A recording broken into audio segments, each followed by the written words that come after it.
Como amar a cidade e acolher sua cultura sem perder a essência do evangelho, relativizando os valores cristãos, mas ao mesmo tempo, como desafiar a cultura e a cidade sem menosprezar a graça de Deus presente e os dons de Deus para além do ambiente religioso. Esse é o nosso desafio e é para isso que eu estou aqui com os meus amigos, para a gente ter essa conversa. Eu estou aqui com o Leonardo Schleifer, mais uma vez. Olá, tudo bem? E o meu amigo, meu novo amigo, o Luiz, que é pastor da Missão 58 aqui em Balneário. Prazer a todos aí. Eu queria começar já conversando com você, Luiz e o Leonardo, na sua experiência pastoral e até mesmo como professor acadêmico, assim, como que você tem lidado e como que você tem visto isso no seu desafio como líder comunitário em Balneário, né? Como lidar com essa tensão da cultura, da cidade e o evangelho? É isso aí, pessoal. Obrigado pela generosidade nas palavras, Douglas. Léo também tá aqui. Muito bom estar aqui com vocês, primeiramente, né? Obrigado pelo convite. Estou aqui representando não somente eu, mas toda a Igreja Missão 58. Um abraço a todos que estão assistindo. E, Douglas, essa é uma pergunta muito importante, né?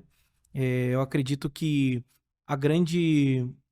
Um dos lemas que eu tenho percebido aqui em Balneário Camboriú, na relação evangelho e cidade, é que o bem-estar da cidade muitas vezes se transforma o seu maior ídolo.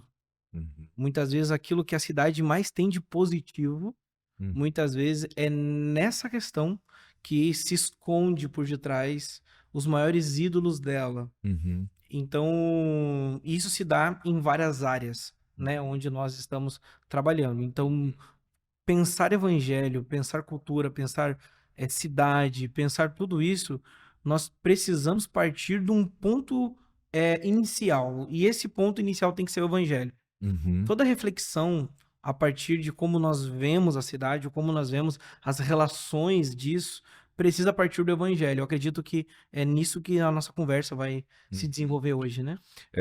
Esse princípio da ambiguidade, né, que você cita, que é aquilo que é o nosso bem, o nosso dom, é justamente a nossa fraqueza e o perigo da nossa queda, né? Uhum. Quando a gente olha, eu acho, para o desafio de lidar com a cultura, às vezes a gente pensa de uma forma um pouco caricata ainda, né? Que é, não, eu não escuto isso, que isso é música do mundo. Isso eu escuto porque isso é gospel. Uhum. Então o gospel não é do mundo, mas daí você ouve uns gospel onde te instila a vingança, o Uhum. sabor de mel que eu vou ver todo mundo Uhum. destruído. Isso é mundano. Quem me viu passar na prova e não me ajudou. É uma coisa assim, vocês vão ter que ver. Isso é o quê? Isso é puro mundanismo. Uhum. Em contrapartida, você vê músicas ditas seculares com uma mensagem carregada de amor, de graça e misericórdia. Então, o nosso desafio é sair dessa caricatura do que é mundano, do que é da cultura do mundo e cultura da igreja religiosa, por esse olhar superficial e nos permitir ser mais profundo Uhum. e entender o significado, a partir do significado do evangelho, o que precisa ser denunciado e o que Uhum. precisa ser aplaudido e Sim. recebido como um Eu graça. achei muito legal que o Luiz pontuou de ser através do evangelho, né? Através da lente do evangelho. E talvez por isso que tenhamos essa dificuldade até histórica, né? Eu lembro quando eu era mais novinho, a minha mãe me dava de presente, com toda a boa intenção e amor do mundo, mas ela me dava os livrinhos de mensagens subliminares. Então eu cresci o Aham. meu imaginário, ele era, É, tem demônio ali, tem o filme tal, tem demônio e aham, tal. E já não bastava isso, quando eu sentava pra assistir o Dragon Ball, aham, tava tudo bem, era só lutinha, não sei o quê. A hora que ela aparecia na sala, eu amo o Mister Satan. Daí, poxa vida, aí chegava, né? Porque era só quando ela chegava que tinha o... aham, Mas por que eu tô falando isso? Porque parece que existe uma dispersão da mensagem do evangelho que foi levando a gente para esse lugar de demonização do todo, né? Do uhum, medo do diabo e dessa espiritualidade meio uhum, abstrata, e que o evangelho vem e consegue botar a gente num eixo de entender a boa notícia de Deus, não uhum, ignorar de fato os espíritos imundos, uhum, mas não demonizar tudo o que uhum, se vê ao nosso redor, né? uhum, Exatamente. Uma das coisas que faz com que nós tenhamos esse pensamento partido, é realmente a raiz que eu acredito que seja o denominador comum do problema da humanidade, que é o pecado original. Uhum. A forma de enxergarmos as coisas divididas, fragmentadas, isso é oriundo do pecado original. Existe uma máxima na teologia reformada que é: eu não sou pecador porque peco, mas peco porque sou pecador. Uhum. Logo, miserável homem que sou, Uhum. quem me livrará do corpo dessa morte? Uhum. Cria em mim um coração puro e um espírito reto. Então, nós podemos perceber que, antropologicamente falando, fazendo um diagnóstico do ser humano, ele é pecador por natureza. O que isso tem a ver com enxergar o mundo dividido, fragmentado? E a Tem tudo a cultura, né? ver. E a cultura de maneira errônea, enviesada, por causa do pecado que somos. Uhum. Então, quando o homem peca, nós podemos perceber que ele quebra a relação com Deus, né? Logo ele é expulso do jardim. Ele quebra a relação com ele mesmo, logo ele sente medo e vergonha de um lugar que ele tinha prazer e deleite. E depois ele quebra a relação com o próximo. Caim acaba, né, sendo morto. Caim acaba matando Abel. Uhum. Então nós vamos ver essa quebra das relações.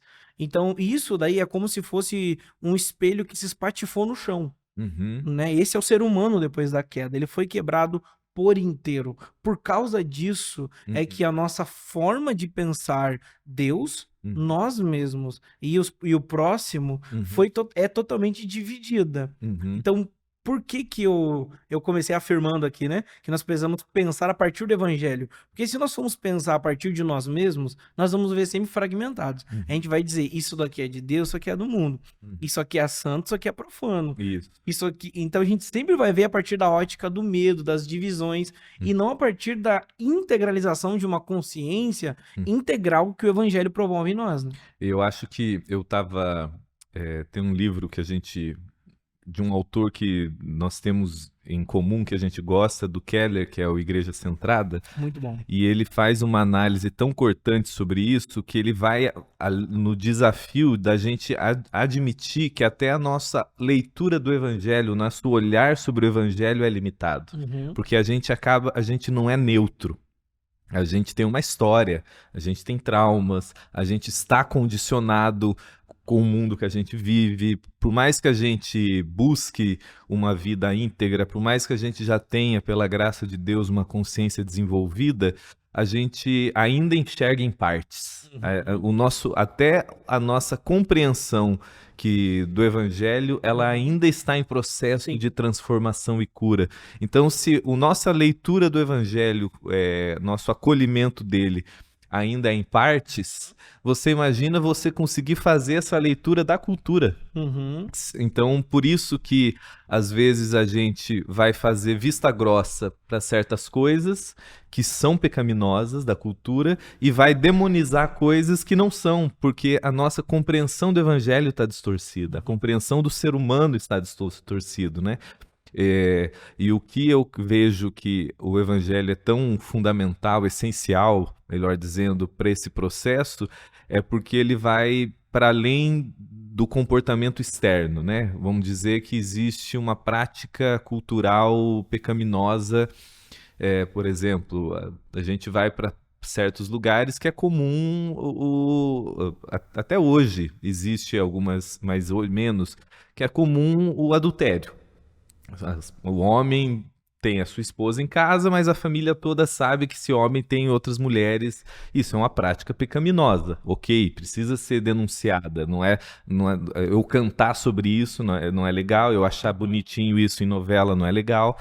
Mas mais do que o evangelho lidar com aquela imoralidade praticada, ele tem que lidar o porquê que isso está enraizado naquele coração. Porque ele precisa lidar com, vamos dizer, a cosmovisão dessa pessoa, os fatores da essência dessa pessoa que está se distorcendo como prática.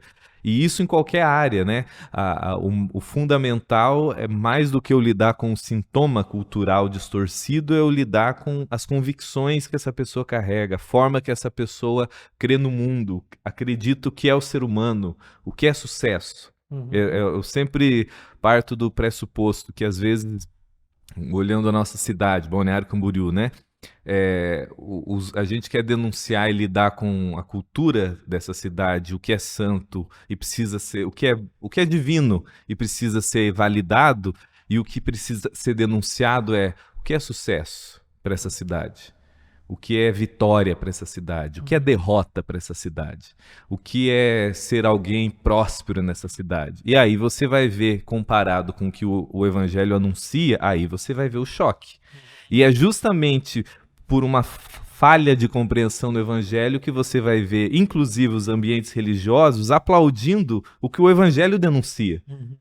Que é essa visão distorcida de sucesso, essa visão distorcida de fracasso, de você, olha, eu tô no meu pior momento, e às vezes é um momento que a pessoa está sendo curada da vaidade dela, do ego inflado dela, o casamento dela está sendo restaurado. Uma pessoa que eu atendia, ela viveu uma falência financeira, como eu mesmo já vivi, mas eu falei, olha, isso está sendo doloroso, mas está restaurando seu casamento.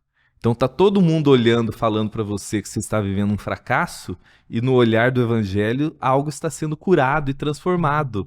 Por quê? Porque seria um testemunho de vitória se os negócios dele não passassem por uma dificuldade. Não importa se o casamento dele se esfacelou no processo. Não sei se eu consegui ser claro, se vocês concordam. Concordo plenamente. Se Deus não revela, se Deus não se revela ao homem, o homem não é capaz de entender quem é Deus, quem é ele e quem é o próximo. O homem, sem essa compreensão clara do Evangelho, ele não consegue enxergar realmente o que está acontecendo na frente dele. A importância de ter como o Evangelho como a força motriz, a luz reveladora que o ensina a se relacionar com a cidade, é simplesmente pelo fato de que sem o Evangelho nós somos cegos em um quarto escuro, tentando tatear onde está a luz. Só que quando vem o Evangelho, ele é uma luz que não apenas acende a luz do quarto, é uma luz que nos cura, que nos devolve a vista, que nos ensina a ver de novo. Então, adianta apenas acender a luz de um quarto para quem tem problema com cegueira? De nada adianta. Adiantaria Lázaro simplesmente ressuscitar se a pedra não fosse rolada, né? Milagrosamente também? Precisa. E esse é o impacto, esse é o poder do Evangelho. Ele tanto acende a luz, como também nos cura da cegueira, para poder enxergar o mundo como ele realmente é, como também ele ressuscita Lázaro e também abre-se as rochas que impedem que Lázaro saia. Então, a partir dessa força, dessa luz, desse entendimento, é que nós começamos a ver o mundo. E quando você fala, Douglas, sobre cosmovisão, né? Nós precisamos pensar, a dificuldade de pensar a cosmovisão é simplesmente, muitas vezes, existem algumas pessoas recentemente estudando cosmovisão e compreendem cosmovisão até de maneira equivocada. Por quê? Porque cosmovisão não é apenas um conjunto de dados, não é apenas um conjunto de ideias.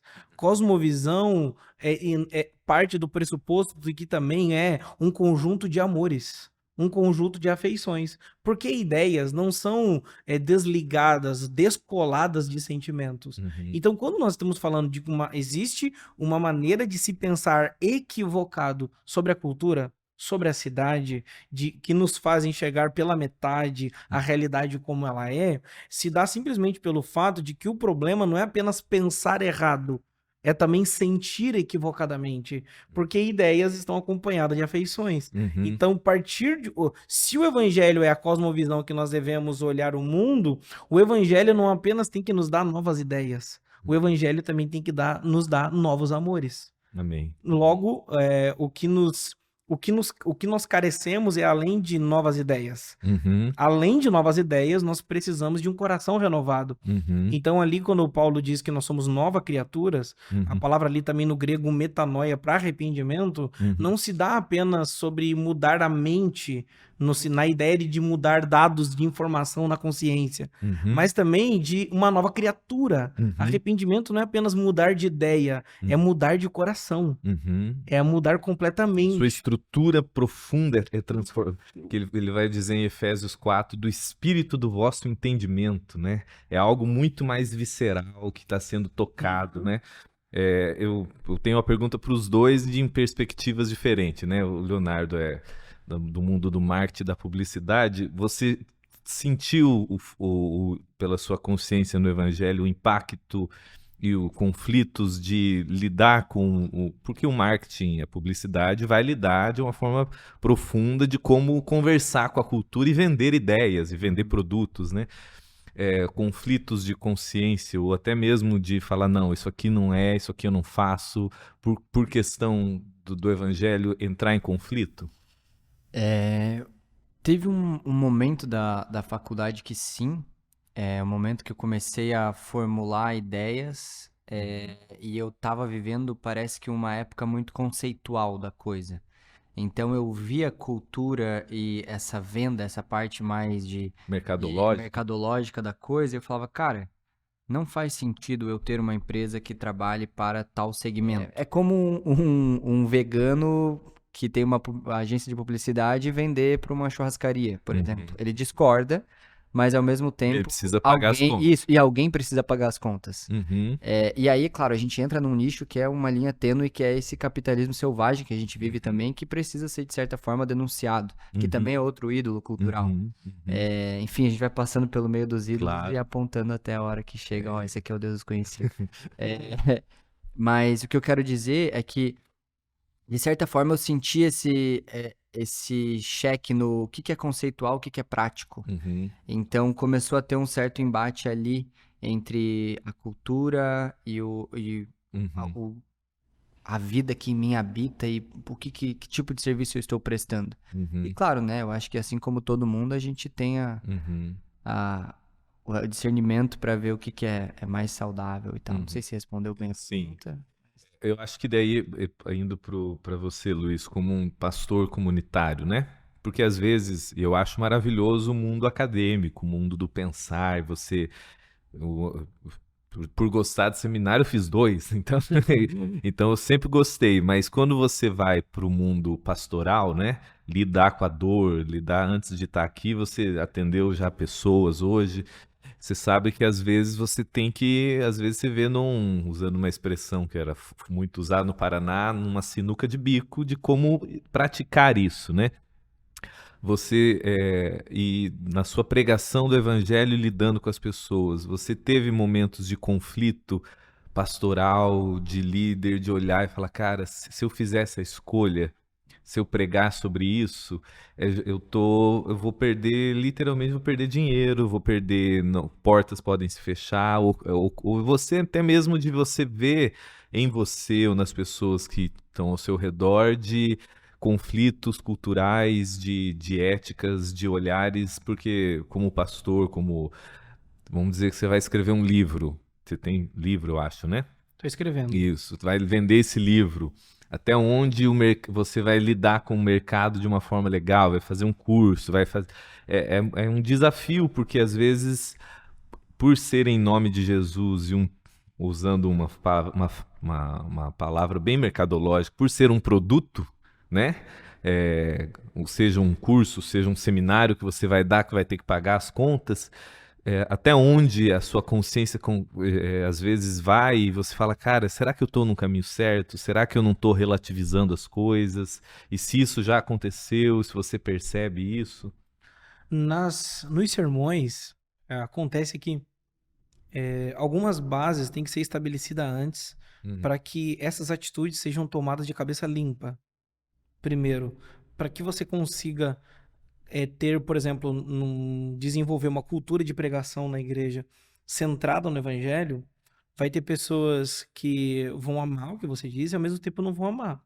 Porque ao mesmo tempo que a pregação do evangelho confronta os ídolos da cidade, ao mesmo tempo ela ama os pecadores. Isso é incrivelmente gracioso da parte de Deus, desafiador pela parte de quem prega e dramático para quem ouve a pregação. Né? É gracioso da parte de Deus, é desafiador para quem prega e dramático para quem ouve, porque quem está ouvindo, ao mesmo tempo que é confrontado, ao mesmo tempo também é consolado. Então, como pastor, você desenvolve uma cultura, por exemplo, lá na igreja, nós temos a cultura de pregar livros inteiros da Bíblia. Uhum, Então, nós pregamos em séries. uhum, Então, o púlpito da nossa igreja não é um lugar de indireta, não é um lugar de ficar o que dá na cabeça, não é um lugar de contar experiências do que eu faço, do que eu fiz, ou nem do que Deus fez em mim. O púlpito, eu acredito que é um lugar para falar do que Deus fez em Jesus. uhum, Logo, isso te coloca num lugar tão seguro, tão saudável, que o uhum, pregador tá ali para simplesmente pregar o evangelho. E ele vai falar sobre Jesus. E isso daí, ele vai e vai ter textos que vai desafiar, e vai ter textos que vai consolar, uhum, e não é algo assim, tipo, eu vou pregar sobre isso nesse domingo, uhum, né? Ah, aconteceu aquela situação essa semana, né? Ai, meu Deus do céu, então é o que texto que eu vou pregar para poder ajudar aquela situação? Não. Quando você tem uma agenda de pregação semestral como a nossa, uhum, né? Você já tem os livros que você organiza para você pregar ali meses à frente, uhum, a igreja ela recebe uma dieta balanceada, segura pelo uhum. evangelho. Mas deixa eu só piorar um pouco a sua pergunta, Vai. então. Quando Paulo vai dizer em Coríntios 9, por exemplo, dele se fazendo de tudo para com todos ali, né? Que é aquele texto de você, de como sem lei para quem não tem a lei, mas debaixo da lei de Cristo, como tendo lei para quem, enfim, essa conversa que ele fazia, e você vê muito bem isso na prática em Atos, né? Uhum. É, se fazer de tudo para com todos, né? Essa contextualização que o evangelho nos chama a fazer é Uhum. um ambiente às vezes escorregadio e às vezes a gente vê comunidades que que estão, vamos dizer, tentando se contextualizar e acabam sendo criticadas por tipo de música, por estética. E em contrapartida, você fala assim: não, até aqui eu vou, até aqui eu não vou. Aqui eu estou se contextualizando, aqui eu estou me perdendo. Porque se você for olhar a cultura, usando uma expressão que a gente não vê descrita, mas a gente intui, né? A cultura do reino de Deus, ela não está descrita de uma forma ponto 1, ponto 2, ponto 3. Ela é muito mais absorvida e você vê na encarnação, mas ainda assim era um homem judeu da Palestina vivendo a cultura grega, a cultura judaica lá. Mas quando a gente fala do Cristo ressurreto e da nova criação, transcende o mundo judaico, transcende o mundo primitivo. Como contextualizar como pastor de igreja local Uhum. sem virar uma igreja mundana, mas ao mesmo tempo entendendo que esse mundanismo não é muitas vezes uma estética, mas um espírito, uma atitude, um modo. Uhum. Não sei se eu me fiz claro na Ótima pergunta. pergunta, Douglas. O livro Igreja Centrada, aqui fica a recomendação para todos, né, Douglas? Claro, Igreja Centrada de Timothy Keller. os melhores que eu já li na minha vida sobre esse tema. Para quem deseja pensar contextualização, né? Filosofia bíblica do ministério, fica aqui a recomendação para todos que estão assistindo. Uhum, Igreja Centrada faz parte da nossa experiência com a teologia reformada de maneira muito saudável, de maneira muito profunda, muito verdadeira, ao ponto de que hoje eu tô tendo o privilégio, né, de fazer parte da City City que nasce uhum, desse trabalho do Keller. Pensando contextualização, agora voltando à pergunta, Douglas, uhum, pensando a contextualização, o Keller ele apresenta dois caminhos: a subcontextualização, um extremo, uhum, e nós temos o outro extremo, que é a supercontextualização. uhum. Temos esses dois caminhos. Explica. Ele vai evocar, ele vai evocar um exemplo antigo, né, que é que Cristo é pregado entre dois ladrões. Do lado esquerdo, o liberalismo, né, e do lado direito nós temos o moralismo, Uhum, né? Então, Cristo não é nenhum nem outro, mas ele é pregado entre dois ladrões. uhum, Isso é o centro do evangelho. Cristo não é nenhum nem outro, Cristo está na cruz e ele é uma coisa totalmente diferente. E ele está no centro. uhum, Então, pensar contextualização, nós vamos ter que sair desses dois ladrões. uhum. Existe o ladrão da supercontextualização, Que né? relativiza tudo. Que vai e acredita que totalmente, que abraça os ídolos da cidade. Uhum, Que abraça os ídolos da cidade. E aquilo que, por exemplo, deveria ser confrontado é aplaudido. Por outro extremo, nós temos aqueles que confrontam os ídolos da cidade, mas eles são em si mesmados, só pensam neles mesmos. uhum, Eles não conseguem ter tradução. Porque para mim, contextualização eu definiria como tradução. Uhum. Traduzir o evangelho. Como traduzir para aquele mundo que Sem você perder a essência, sem perder os nutrientes, sem jogar a doutrina no ralo, mas traduzir o evangelho. Então, existem dois extremos hoje. Existe a abordagem na plantação de uma igreja, onde a pessoa vai subcontextualizar, que é aquela pessoa que não pensa a cidade, não pensa de que forma ela pode traduzir o evangelho. E tem outro extremo, que é a pessoa que não se preocupa com o conteúdo, não se preocupa nada com a profundidade do entendimento do evangelho, mas ela adere às formas da cidade como se fosse sendo, assim, a grande sacada da contextualização. O grande desafio do Keller, e para mim foi a grande máxima do Igreja Centrada, é que logo no começo, quando ele diz assim, eu não adotei os métodos Hillsong de plantação de igreja, né? E ainda assim, na minha igreja, há milhares de jovens que frequentam, lá em Nova York, frequentam mensalmente. Aí ele fala, é porque vocês colocavam jazz à noite e música clássica pela manhã? Não, foi por causa do evangelho. Então ele conta que o pessoal chega na Redeemer, é um culto simples, não tem LED, não tem neon, não tem nada disso, e ao mesmo tempo os jovens vão. Muitos artistas de Nova York vão. Por quê? Porque ele tá... O que as pessoas iam para ouvir, né, não eram as barreiras visuais que impediam. Porque quando a pessoa tem uma sede do evangelho, ela rompe com esses desejos visuais, né, de que acontece... O que eu quero dizer aqui, abrindo um parênteses bem sério. A contextualização não se dá na forma. Se dá na tradução do conteúdo, sem perder o conteúdo. Então, muita gente acha que apenas mudar a forma é que eu tô me contextualizando. Né? Então, contextualização não é apenas mudar a forma. Na verdade, contextualização é traduzir o conteúdo. Por exemplo, o Keller faz isso muito bem, né? Por exemplo, simus justus et pecador, né? Simultaneamente justos e simultaneamente pecadores. De que forma que a gente pode traduzir a doutrina, onde nós somos simultaneamente justos e simultaneamente pecadores? Que é a máxima do Lutero.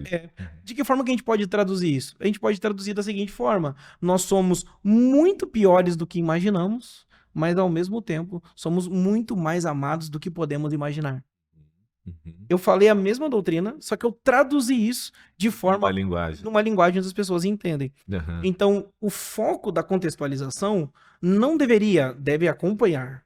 Não deveria ser apenas apelos estéticos e visuais. O foco da contextualização seria pensar de que forma eu posso traduzir o evangelho. Só que eu posso traduzir uma língua a qual eu não entendo? Logo, para eu traduzir o inglês, para um americano vir aqui e eu traduzir um americano, eu tenho que entender inglês. Para eu entender e traduzir o evangelho para essa geração, eu tenho que me preocupar em entender o evangelho. Logo, quanto mais eu entendo o evangelho, mais eu me torno capaz de traduzir ele para quem está me ouvindo. Logo, não adianta eu me vestir como americano se eu não sei falar inglês. E hoje o que as igrejas fazem? Se vestem de americanos tentando traduzir o evangelho para os outros, mas não entendem o inglês. Hoje as pessoas tentam contextualizar o evangelho se vestindo roupa de evangélico, mas não entendem o que é o evangelho.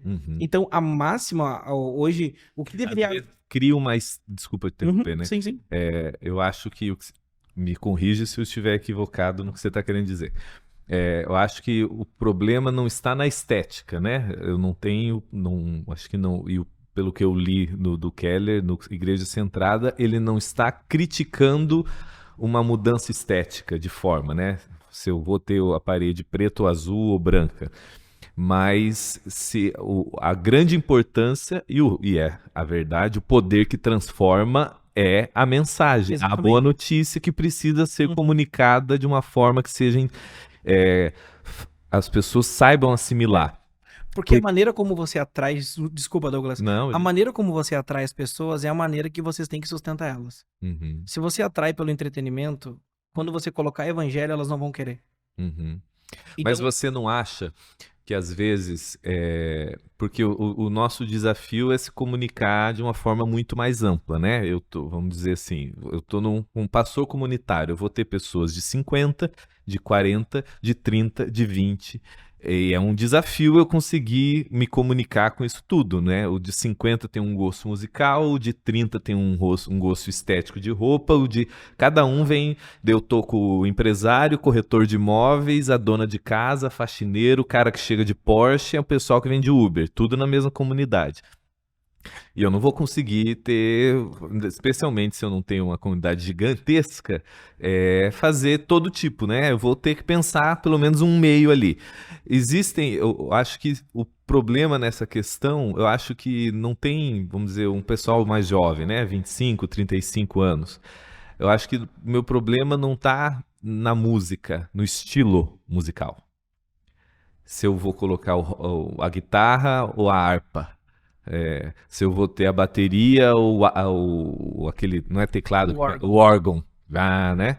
Mas se eu sei que talvez se eu tiver só o órgão com aquela densidade, o cara de 25 talvez não venha. No caso do Keller, ele não faz uma crítica ao estilo Hillsong, né? Ele faz ele simplesmente fala, olha, não foi os meios que a minha comunidade ficou e que as pessoas estão sendo transformadas. Mas o problema, eu acho que maior é que quando eu quero vender uma imagem contextualizada, aonde eu tô todo com a guitarra, com a bateria, com show de pirotecnia, mas no final a mensagem ainda está perdida. Eu tenho uma denominação X, que não vou entrar no detalhe, que eu já tratei pessoas que saíram de lá. E eu brinco porque eu brinco assim, eu falo, o fato deles usarem, eles são extremamente legalistas na mensagem, só que eles acham que não, porque lá o pessoal, as mulheres cortam o cabelo, eu brinco assim, é um legalismo que usa Calvin Klein, porque as mulheres cortam o cabelo, os caras usam tatuagem, mas a mensagem não tem a boa nova, que cura e transforma. Então, aí que é o grande perigo. Porque atrai, vamos dizer assim, o entretenimento, não o entretenimento, mas a estética visual legal, chama atenção. A gente está fazendo um podcast num estúdio, que vai transmitir uma estética legal. Mas o problema é quando eu acho que isso é o contexto, a contextualização. Isso é conversar com a cultura, né? Eu acho que é mais ou menos isso que a gente está pensando. É quando a gente torna o destino o carro. O carro é só o meio. Isso. O carro só tem que conduzir, não pode atrapalhar. Eu me fixo tanto no carro e que o carro seja incrível. Mas para onde esse carro tá indo? Não sei, mas o carro é legal. Mas pra onde você tá indo? Não sei. O importante é que eu tô dentro de uma Lamborghini. Pra Deus, o que mais importa é o destino, e não o carro a qual eu tô. Entretanto, o carro ele tem uma missão apenas de nos conduzir. Usando até esse exemplo, eu tenho...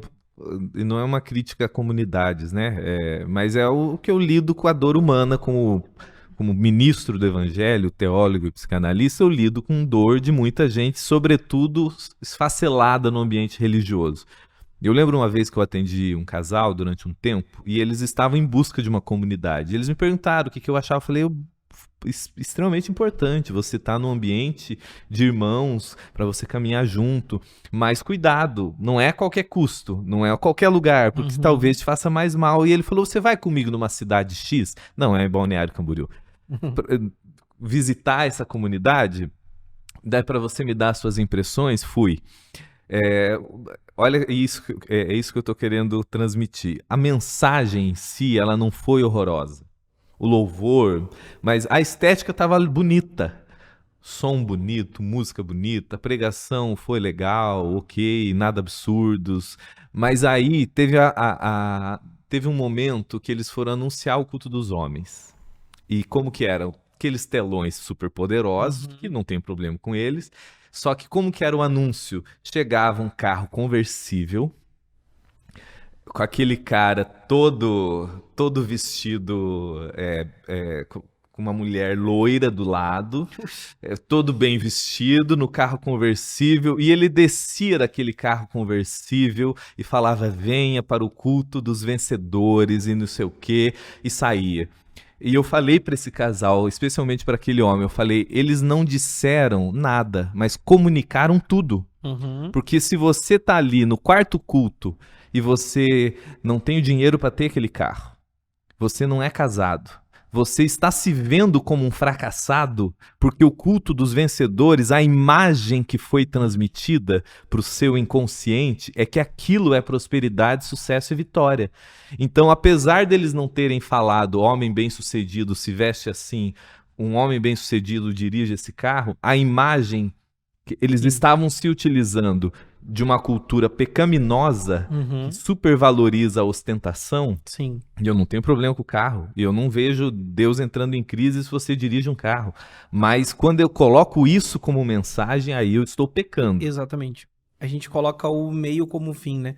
E o grande problema que nós precisamos entender também, Douglas, é que a imagem educa. Muito, Por isso muito. que Essa imagem, é. porque o que que eu falei para esse cara? Eu falei, às vezes você tá ali no quarto culto, você tem que ir embora a pé porque você não tem dinheiro nem pro Uber. Uhum. Você vai começar a deprimir e você não sabe o porquê, mas porque lá no íntimo do seu entendimento foi comunicado uma imagem de vitória distorcida. O seu Zé barrigudinho, casado lá, né? Com a Dona Maria. E às vezes olha tá numa lá, crise, num casamento, crise. momento difícil, tá desempregado, É. ganhando pouco. Não é Ele saudável. fala, então eu não sou um homem próspero. Por quê? Porque eu não tô dentro dessa imagem. Uhum. E essa imagem é mentirosa. Sim. Não é que eu não preciso pregar o evangelho de que é pecado ter carro. Uhum. Mas eu não posso imprimir uma imagem, mesmo que seja sutil, de que vitória é isso. Uhum. Porque aí eu estou pecando É. contra o evangelho.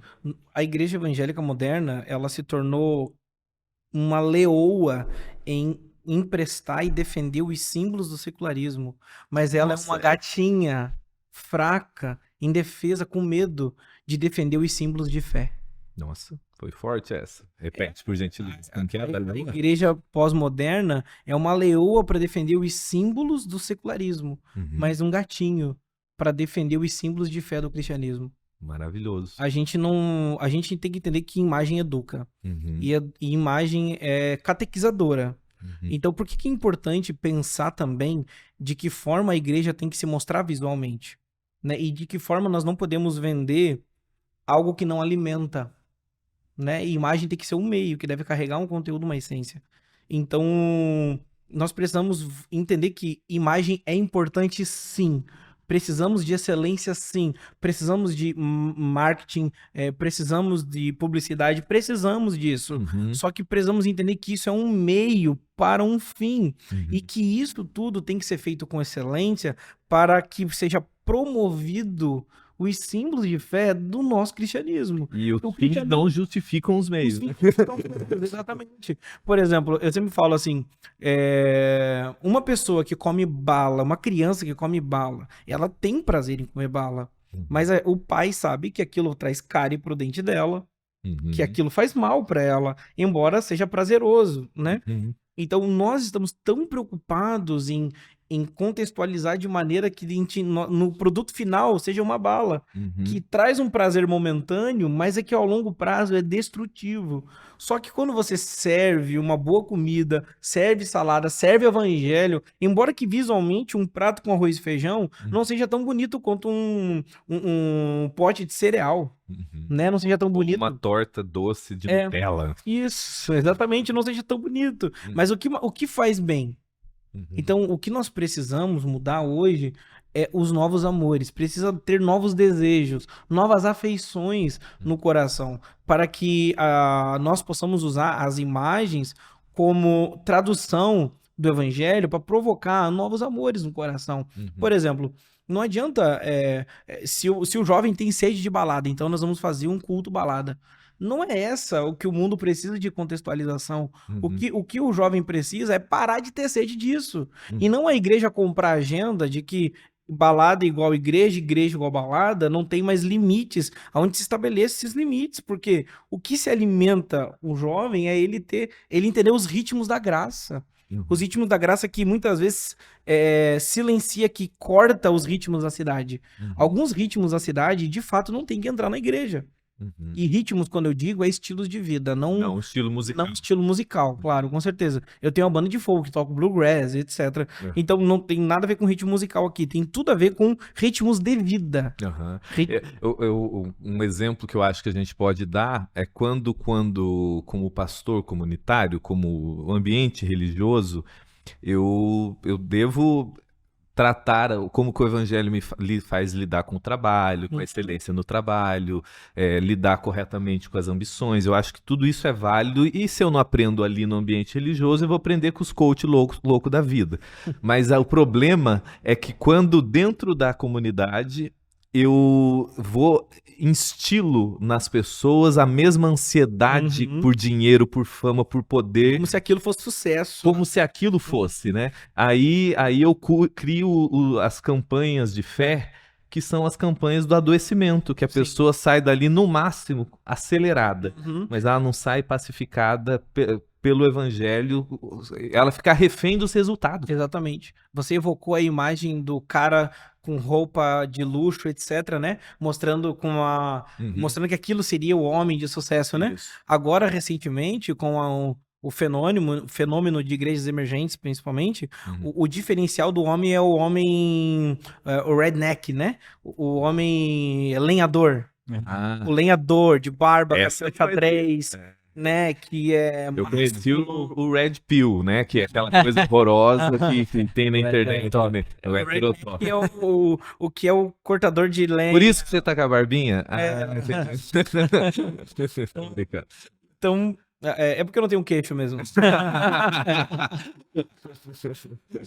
Então, nós evocamos essa imagem dizendo que não, agora o homem bíblico É esse é esse homem, brucutuzão. é o brutamonte, né? Então, Olha só. nós sempre estamos evocando imagens. Uhum. Quando a gente pensa que Deus governou o mundo através da fraqueza, Uhum. isso choca a nossa alma. Muito. É. A maneira como Deus travou o inferno,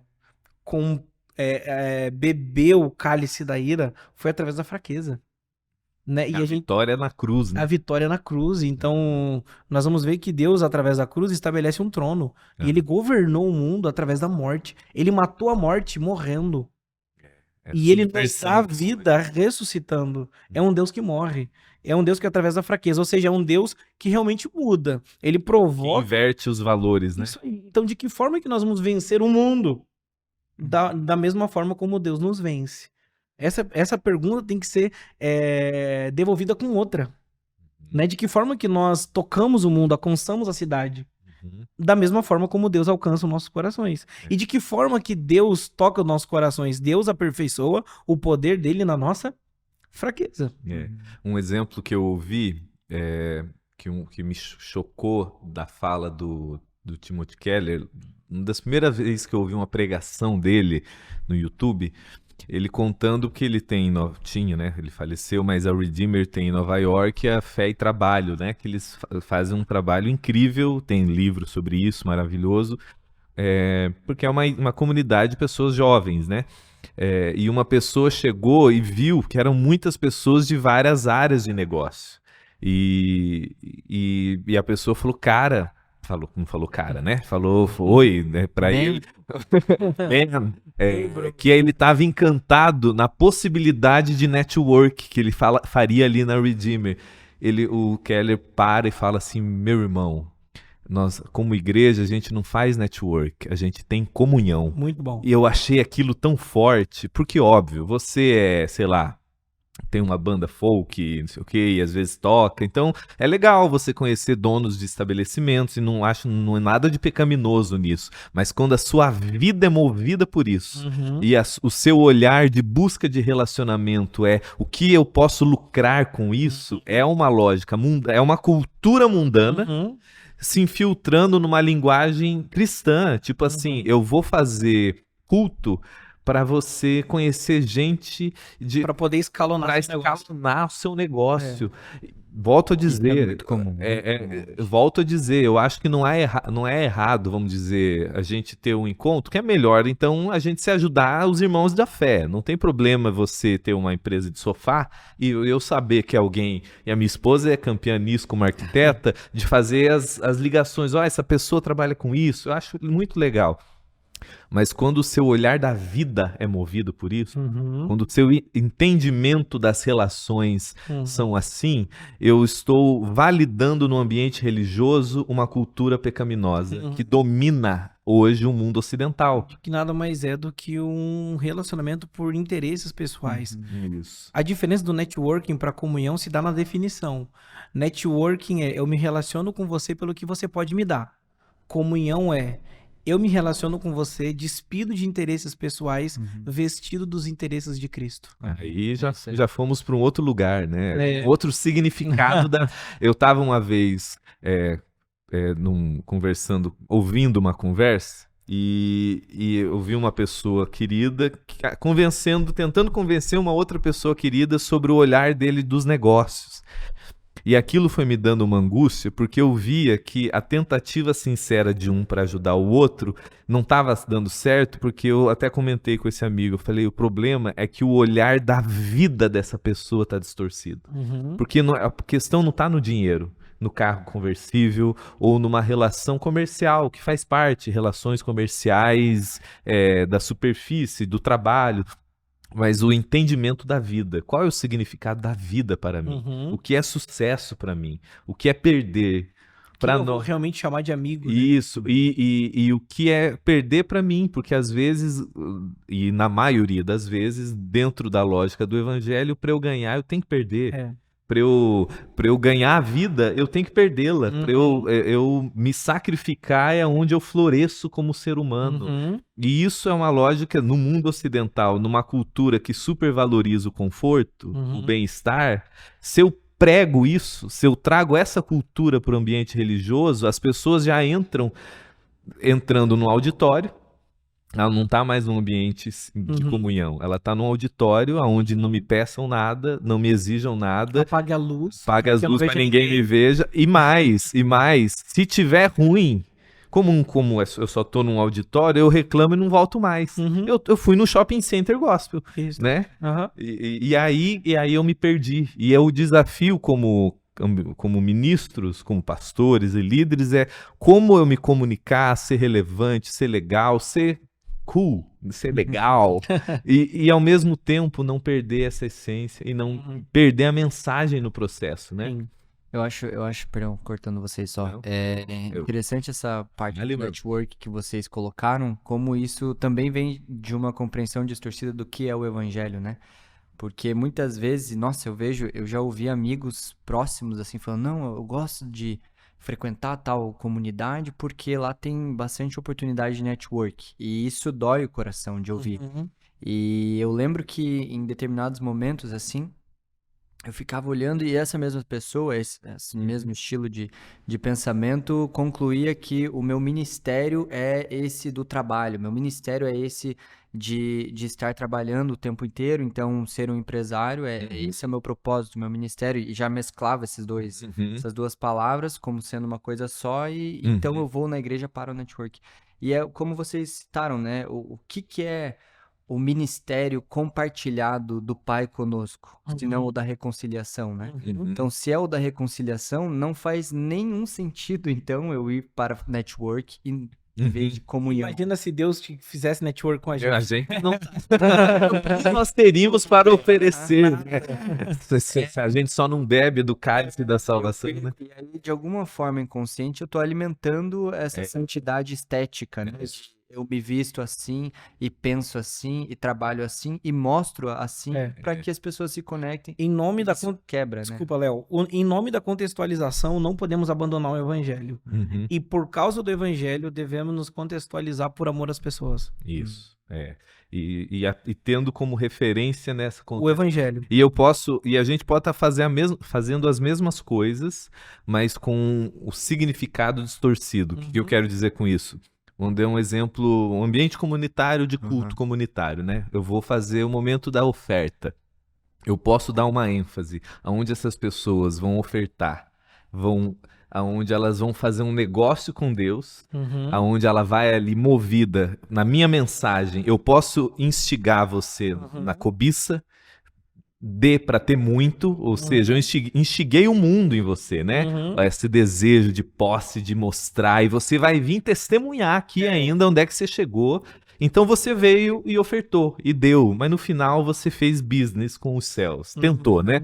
Ou eu posso te instigar através do evangelho na cultura da generosidade, da entrega, do cara, quem está me servindo, quem está servindo, entregando a sua vida, deve viver uma vida digna e eu vou participar disso. Então nós dois podemos estar fazendo a mesma coisa com motivações provocadas completamente diferentes. Então, nos dois lugares, nos dois cultos, teve o momento da oferta. Mas um foi para uma cultura mundana e um foi da cultura do reino de Deus. Exatamente. A multidão tem para mostrar que é possível seguir a Jesus sem se tornar discípulo. E essa é a preocupação de Jesus com a multidão. Por isso que domingo passado eu preguei esse texto na igreja. Quando Jesus se volta para a multidão que seguia ele e começa a falar para eles o custo do discipulado, o custo de segui-lo, ele está justamente falando que até em nome das coisas boas, a gente pode criar um ídolo. E também seguir Jesus sem se comprometer. Porque a multidão, o que a multidão fazia? A multidão queria seguir Jesus, estava geograficamente onde Jesus estava, mas não queria se tornar, não queria se comprometer com Jesus.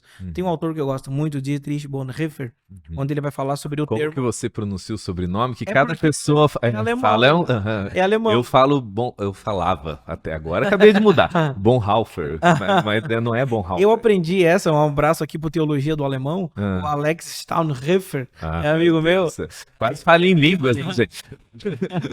Doutor em teologia, um abraço a ele me ajuda nessas pronúncias. Então, eu falava Bonhoeffer, ele falou, Luiz, não, é Bonhoeffer. Bonhoeffer. E ele vai usar o termo graça barata, né, onde as pessoas usam da graça para não se comprometer com Deus. Sim. Então isso é muito comum nessa cultura. Por exemplo, na hora da oferta, para mim é o momento mais encarnado, onde é visível isso. No momento é visível, né? Tem uma máxima que a gente usa lá na Missão 58, que é assim, nunca deu quem deu do seu sem dar de si. Repita. Nunca deu quem deu do seu sem dar de si. A oferta deve ser acompanhada do ofertante. Então, de que forma que a gente acaba com essa cultura do business gospel, que é... Da barganha. Que é o evangelista da teologia da prosperidade. De que maneira que a gente acaba com isso? Criando uma cultura de generosidade. E o que é uma cultura de generosidade na hora da oferta? Uma compreensão de mordomia. De que nunca deu quem deu do seu sem dar de si. Você não está apenas ofertando na igreja, você está se ofertando na comunhão da sua vida, né? Você está se dando junto.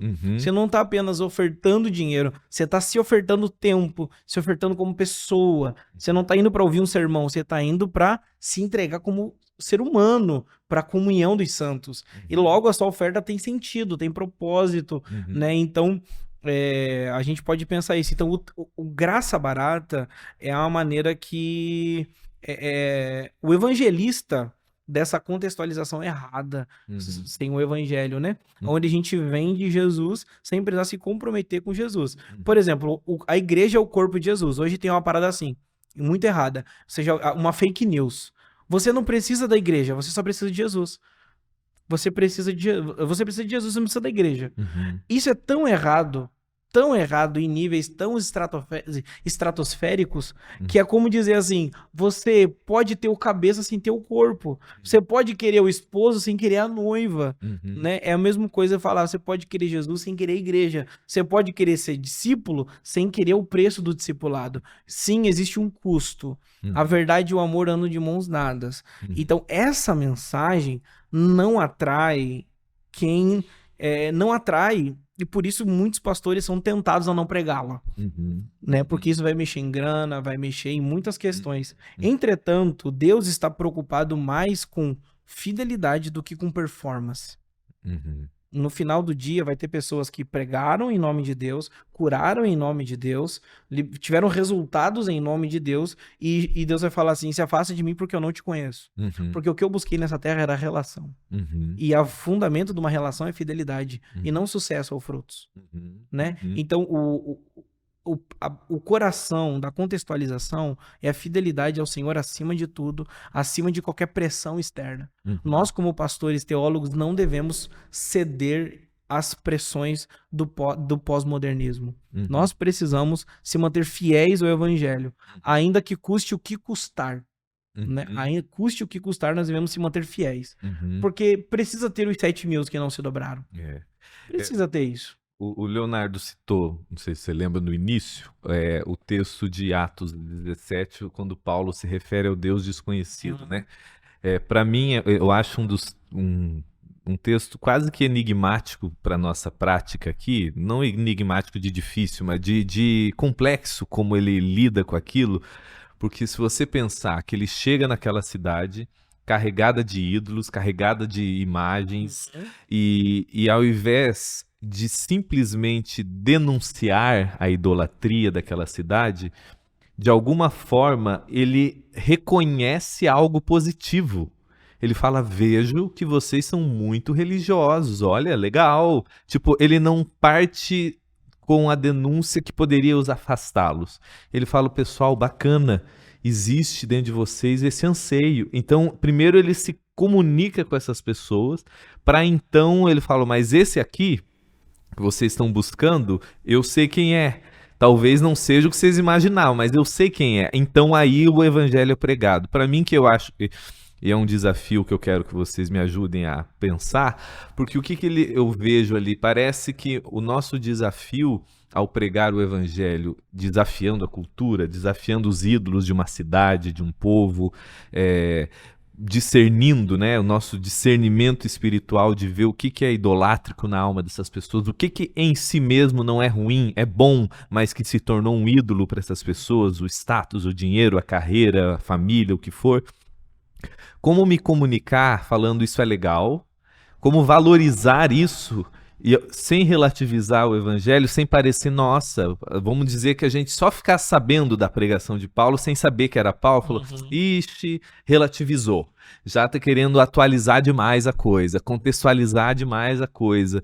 Não, era Paulo pregando o evangelho de uma forma genuína e se comunicando com essas pessoas. Como que a gente pratica isso aqui, na nossa realidade, na nossa cidade, carregada de ídolos e que não são de pedra, são no interior humano, né? São de carne e osso, né? Os primeiros ídolos derrubados em nós são imagens de escultura, né? Que normalmente nós brasileiros que viemos de uma cultura pós-catolicismo, né? Uhum. Nós saímos do catolicismo, quebramos as imagens e tal. Uhum. Algumas imagens permanecem, como diz Calvino, o coração do homem é uma fábrica de ídolos. Uhum. Então, acho que como se comunicar, né? Sem perder, essa é a pergunta mais ou menos que a gente Isso. conversando aqui, né? Uhum. Eu lembro da primeira pregação cristã proferida pelo apóstolo Pedro. Não sei se vocês lembram que lá tinham cretem... Atos 3, né? Atos 2. 2? Atos 2. E nós vamos ver que Atos 2 ali é o cenário onde eles são cheios do Espírito Santo. Uhum. E depois de serem cheios do Espírito Santo, eles começam a pregar Uhum. o evangelho. E ali nasce o cenário da primeira pregação cristã. Uhum. E ali, antes do versículo 42, né, nós vamos ver que aproximadamente, o Lucas, o escritor de Atos, nos relata que aproximadamente 3.000 pessoas se renderam a Cristo. Nós vamos ver que o cenário da primeira pregação cristã é um cenário onde Pedro ele conseguiu de forma milagrosa tocar várias culturas ali. E o milagre foi que as pessoas entendiam na língua materna o que estava sendo dito. E eles ouviam das maravilhas de Deus na sua língua materna. Isso é maravilhoso. Então, para mim, a base para conseguirmos falar para várias culturas, primeiro é o empoderamento do Espírito Santo. Para mim, essa 1 Coríntios 12, ninguém pode dizer Senhor Jesus senão pelo Espírito. Então, a pessoa só consegue ver quem é Jesus pelo Espírito Santo. Então, não é pela nossa capacidade de comunicação. Como diz Paulo, a minha pregação não consiste... retórica. Não consiste em palavras de sabedoria, total, né, mas é pelo Espírito Santo. Então, isso para mim é um mundo esquecido e muitos que estudam contextualização. Se esquece, abraçam as ferramentas da comunicação e se esquecem do primeiro comunicador, que é Deus. É ele, se ele não abre os olhos de alguém, ninguém consegue ver. Se ele não abre os ouvidos de alguém, ninguém consegue ouvir. Então isso a gente nunca pode esquecer. A igreja avança de joelhos. É dessa maneira que a igreja caminha na terra. Ok, ponto. Primeiro ponto, esse é o fundamento para mim. Mas de qualquer forma, Pedro falou. Pedro discursou. E o que ele disse, né? De que forma que ele usou. Acho que é isso que é a grande questão, né? Tem um escritor que eu gosto muito na homilética, Brian Chappell, né? O patrono aí, né? Sim, sim. Das grandes... Dos Pregação cristocêntrica. Nossa, isso daí pra mim eu amo demais. Tem um escritor também que é Paul Scott Wilson, que ele vai falar da poesia na pregação. Uhum. Então, ele vai falar da beleza na pregação. Né? Ele vai brincar com esse termo teopoesia e etc. Da beleza da pregação. Então, uma das formas que nós podemos contextualizar de forma bem prática, né, é o comunicador, aquele que está pregando, pregar com beleza. Um dos atributos da Trindade é beleza, né? De forma até o Lewis brinca, né? Eu tô sendo vulgar aqui, eu chamo a dança da Trindade, né? Então o nosso Deus é uma comunidade do amor. O nosso Deus é Trindade, o nosso Deus é uma dança comunitária, onde o Pai se revela no Filho, o Filho revela o Pai, o Espírito Santo revela o Filho, ninguém revela a si mesmo, e nessa dança transborda para nós graça, amor. Então nós estamos diante de um Deus que é cheio de atributos de beleza. Então o pregador, o comunicador, para ele contextualizar, ele vai ter que falar com beleza. Ele precisa falar de forma cativante. Ele precisa falar de forma bem preparada. Né? Hernandes Dias Lopes diz que o conteúdo da pregação é o evangelho, mas o carro da pregação é o português. Então tem muita gente querendo entender hebraico e grego, mas não fala nem muito bem o português ainda. Quer ser batizado em línguas, mas não fala sua língua natural, né? Então ele precisa entender e se comunicar bem, se tornar entendível. Isso daí é estudo. Por isso que existe uma matéria chamada homilética, o estudo da pregação. Então hoje os pastores... Primeiro que hoje os pastores se tornam pastores sem nem ter seminário, sem nem ter estudado teologia. Que isso daí é uma grande preocupação, isso hoje. Né? Eles não sabem nem dominar a visão panorâmica das escrituras e já estão sendo ordenados por uma demanda de pessoas que chega. Né? Então essa falta de preparo, hoje, para mim, é uma forma bem diretiva que eu acredito nesse diagnóstico do nosso problema com contextualização. Porque os pastores não são preparados. Como é que eu vou ler a narrativa da cidade se eu não conheço a narrativa das escrituras, né? E Douglas, é exatamente isso. Então... pro outro extremo, tem caras que acham que não é necessário. Não é tão importante conhecer a narrativa das escrituras, logo eu vou entender a narrativa da cidade. Isso. E de forma indiscriminada, de forma, na verdade, sem filtro algum, eu trago tudo da cidade para, né, e daí é aquele pregador que cita vários filósofos modernos, para ser bem cool, diferentão, mas não tem conteúdo do evangelho, né? Então, acho que a grande questão, eu acho que eu tô me alongando demais. Né? Não, conclua. Eu tô me alongando. Para concluir, primeiro, a questão do Espírito Santo, para mim, é assim, ninguém pode ser Senhor Jesus se não ser pelo Espírito Santo. E segundo, a maneira de comunicar carregado de conteúdo das escrituras, comunicando através do atributo da beleza de Deus. Quando a pessoa está diante de uma pregação e sendo expondo as escrituras, expondo a Bíblia de maneira fiel, e o pregador pregando aquilo de maneira apaixonada, com beleza, com graça, pode ter certeza, meu irmão. Pode ter certeza que isso daí é uma maneira que o doutor Eduardo, a dona Maria vão entender, vão compreender, podem congregar na mesma igreja e vão conseguir realmente receberem da graça de Deus simultaneamente. Eu acho que até aumentando a sua resposta, e eu acho que uma vez que a gente está cheio do Espírito, e ser cheio do Espírito é também estar cheio da consciência do Evangelho, né? Eu acho que isso te capacita e te dá segurança interna para ter humildade de olhar para a cidade com graça e perceber a graça de Deus em todas as culturas, e criticar todas as culturas com amor e misericórdia, entendendo, e todo dom perfeito vem de Deus, que é o Pai das luzes. Então, aonde há um dom belo, aonde há beleza, aonde há fragmentos da verdade, por mais que sejam só fragmentos, seja na cultura da onde ela for, eu vejo graça de Deus, mas eu não tenho essa insegurança, que ela só é curada no Evangelho, no poder do Espírito, me capacita a olhar a cultura com humildade, com misericórdia, e então aquilo que precisa ser denunciado, esse estar cheio do Espírito e carregado da consciência do Evangelho, vai me capacitar a fazer denúncias, provocações amorosas, Uhum. não cheias de juízo de superioridade, porque às vezes o que a gente faz ao pregar e denunciar é se colocar num pedestal de superioridade moral, né? Tipo, até mesmo, vamos dizer, eu vou fazer uma crítica a certos ambientes religiosos confusos. Eu não faço como quem sou dono da verdade com os... Não, a gente faz entre irmãos. Mas se esse primeiro passo, esse primeiro passo ficou bem americanizado, né? Primeiro passo, segundo passo. Se esse primeiro entendimento não está bem claro, que é o evangelho, é o poder do Espírito que vai me capacitar, vai me dar essa segurança, que humildade não é força cognitiva, é força espiritual que me capacita. É fruto do Espírito. É fruto do Espírito em mim, né? Que aí eu vou conseguir enxergar o que é bom e o que é ruim e denunciar, aplaudir o que é bom, a cultura que é legal, mas entender que mesmo a cultura que é boa, que é legal, existem aspectos ali que precisam ser confrontados, denunciados, não como quem coloca a gente no inferno. Isso é do diabo, isso não é. Mas ou fala, não, isso aqui, essas pessoas que são amadas, como a gente, estão em processo de cura e transformação. Sim, eu tô eu aqui, acho né? bem legal isso daí, até puxando uma fala do Luiz, que ele citou sobre a gente reformular e colocar as imagens de amores novos no nosso coração pelo Evangelho. Eu acho isso extremamente legal, porque aí a gente consegue fazer essa ponte de contextualização e ir para a cidade como cristãos em Jesus Cristo no Evangelho, não para copiar, porque se a gente for fazer uma abrangência geral hoje, a gente vê muita cópia, né? O estilo de música que tá dando certo, que todo mundo tá ouvindo é X, então vamos fazer isso só que gospel. Então vamos gospelizar todas as coisas para que então sirvam para a glória de Deus.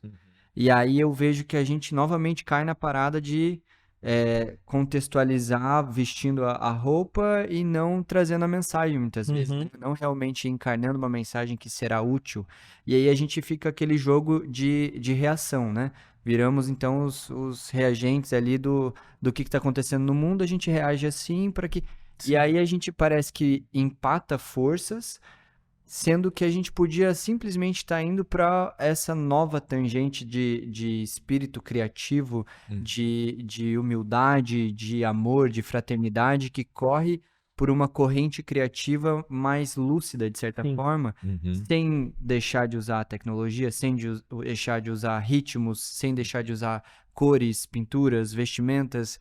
Por quê? Porque a gente quer ficar empatando forças. E eu acho muito legal quando você diz sobre a gente realinhar as imagens de amores, que aí a gente não precisa ir lá e cria então a balada gospel para atrair. Não, cara, a gente pode fazer... Criar uma outra coisa, Isso, né? cara, vai fazer um coletivo de pensamento sobre tal coisa, de arte, de música, de produção gráfica, de audiovisual, de tecnologia. Então, a gente às vezes acaba se nichando e fechando dentro da caixa do dualismo, de certa forma, e não dá um salto para aquilo que o Evangelho nos chama para a cidade. Então, eu vou me expor aqui para comunicar os atributos invisíveis de Deus e torná-los palpáveis de uma forma através da arte. A beleza que é criativa, divina, manifesta através do corpo de Cristo, né? Tem uma definição de Agostinho que é cidade de Deus e cidade dos homens. Essa distinção tem que ser feita, né? Existe a cidade de Deus e existe a cidade dos homens. Se tem uma distinção que a gente pode fazer é isso. O cristão ele tem que entender que tudo que ele for fazer aqui vai ser incompleto. Sempre vai ser incompleto, né? Tudo que nós produzirmos, mesmo que nós assumamos a titularidade da produção cultural na humanidade, ainda assim não é a resposta. É o já, mas ainda não. Isso, exatamente. E nunca pode perder esse telos escatológico, né? Essa esperança cristã. Então, existe a cidade de Deus e a cidade dos homens. Então, ainda que a igreja assuma uma titularidade majoritária na produção cultural numa cidade, não quer dizer que o que ela está fazendo é assim na terra como no céu. Tudo aquilo ali é santo só porque a gente está fazendo, né? A gente cai no domínio, né? Dominamos a triunfalismo. Triunfalismo, né? Triunfalismo. O que vai de encontro à jornada cruciforme que Jesus chama a igreja a percorrer. Tome sua cruz, negue-se a si mesmo. A igreja, até o retorno de Jesus é uma jornada cruciforme. Triunfante é no retorno de Cristo. Quando Cristo volta, porque quem estabelece o reino é o rei e não os súditos. Nesse reino nós somos súditos, não príncipes. Esse é o grande mistério. Príncipe é Jesus, rei é o Pai, e nós somos simplesmente súditos. O território é toda a terra, né? E chegará o dia, nós somos como arautos, que falamos, né, que o reino de Deus está vindo, né, e que está entre nós de forma graciosa, mas não de forma bélica, mas não bélica. Exato, não mas enfrentamento. não visual, não de forma geográfica. Não dessa maneira, porque quem estabelece o reino plenamente é o rei. Só um rei pode estabelecer o reino, Isso. não os súditos. Então, dessa forma, a gente tem que entender que nós devemos sim assumir a titularidade na produção cultural. Sim, eu acredito que sim. Devemos ser mais criativos, mais proativos do que reativos? Acredito que sim. Sim, e muito mais do que por um ambiente religioso, né? Para tudo, né? Nós devemos ter beleza. Nós, como cristãos, nós temos diante de nós o Criador, que tem toda a graça, todo o amor para produzir cultura. Né? Hoje o cristão mais reage e faz cultura a partir de uma reação do que uma produção. Produção cultural se dá em fazer a partir de algo que ainda não foi feito. Né? Então, hoje nós mais reagimos e seguimos tendências, sempre tentando nos igualar a tendências, principalmente americanizadas, do que produzir uma cultura. Produzir uma cultura diferente. Né? Então, hoje, quando nós pensamos assim, a produção cultural, nós devemos sim encorajar os cristãos a buscarem excelência, mas existe um anseio do nosso coração pela cidade de Deus, pela cultura da cidade de Deus, e é neste lugar que tem o reino de Deus. Eu acho que tudo que o N.T. Wright, ele fala num livro chamado Indicadores Fragmentados, e ele fala em outros, mas eu acho, quando ele vai falar de beleza, eu acho lindo que ele usa a expressão que tudo que a igreja, o corpo de Cristo, deve produzir, ela deve apontar para esse novo mundo que começou na ressurreição, mas que virá em plenitude no futuro. Sim. Então, é como esse indicador, mas ainda fragmentado. Ainda fragmentado. Eu acho lindo essa imagem. É lindo. A arte, a música, é belo, já é divino, mas ainda é parte do que virá. Né? Não somos nômades, somos peregrinos. Isso. O nômade, ele está fugindo de sua casa. Ele está fugindo. Ele está fugindo do lar. O peregrino, ele está indo em direção ao lar. Ele está indo em direção ao lar. Então não somos nômades porque não somos como o diabo de rodear a terra. Né? Nômade não tem destino, então ele vai de rodear a terra. Né? E já nós somos peregrinos, nós estamos indo em direção à Nova Jerusalém. A uma cidade que também virá ao nosso encontro. Então esse anseio é um anseio escatológico, que não vai ser... essa fome não vai ser saciada pela cultura, não vai ser saciada por nada e nem deve. Isso. E se é um ídolo. Exato. Se torna um ídolo. Então, um ídolo é tudo aquilo que nós dizemos, sem isso eu não vivo sem. Né? Um ídolo é tornar algo tornar algo essencial aquilo que deveria ser somente importante. Então, por isso que quando a gente pensa cultura, cidade, a gente não pode dizer, isso daqui é um ídolo, o axé é um ídolo, o sertanejo é um ídolo. Não tem como dizer os produtos culturais. Não tem como dizer que os produtos culturais em si são os ídolos. Até porque ídolo, elas ou em si mesmo pecaminoso. Em si mesmo pecaminoso, porque eles nascem do coração. Né? O coração do homem é uma fábrica de ídolos, e não apenas uma fábrica, ela é conservadora de ídolos, ela conserva ídolos. Logo, nós podemos tornar até a nossa família coisas boas ídolos. Porque se nós olhamos para aquilo e dizemos, é por causa disso que eu vivo, essa é a razão da minha existência, né? Por isso que Jesus fala, quem não larga pai, mãe, filho, filha, irmã, em meu nome, não é digno de mim. Meu Deus! Né? É uma exegese difícil desse texto. Será que Jesus está falando do amor excludente? Me ame e não ame a sua família? Não. Jesus está usando o amor contrastual, o amor comparativo, né? Ou seja, me ame a tal ponto que eu vou te ensinar a amar a sua família. E não é um Jesus inseguro, eu preciso que vocês me amem. Exatamente. Não, a única forma de ter amores saudáveis é quando é esse absoluto do amor de Deus. A única forma capaz de vocês amarem é aprendendo a me amar acima de todas as coisas. Amém, amém. Meus irmãos, muito obrigado. Muito bom. Falamos, né? falamos essa história, a gente E a gente precisa abriu muita- continuar.